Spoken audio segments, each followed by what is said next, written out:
pegawai-pegawai SPRM bukan lagi perlu disediakan. Kita telah bersedia untuk menghadapi apa-apa jua cabaran dan juga dugaan pada masa akan datang. Upskilling pegawai kita telah pun berlaku dan akan dipertingkatkan lagi, terutama sekali dalam kita menghadapi jenayah keuangan ataupun financial crime.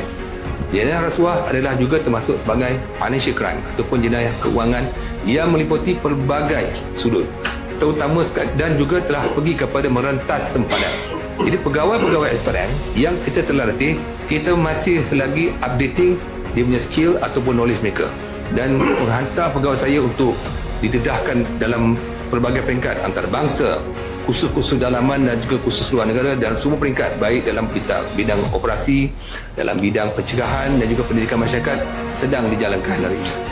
1 Oktober pada tahun ini, iaitu 1 Oktober 2025, akan genaplah 58 tahun usia SPRM di dalam Pesada Mencegah Rasuah di negara ini. Di sini sebagai Ketua Pesuruhjaya, saya mengucapkan selamat menyambut ulang tahun SPRM ke-58. Semoga SPRM maju jaya.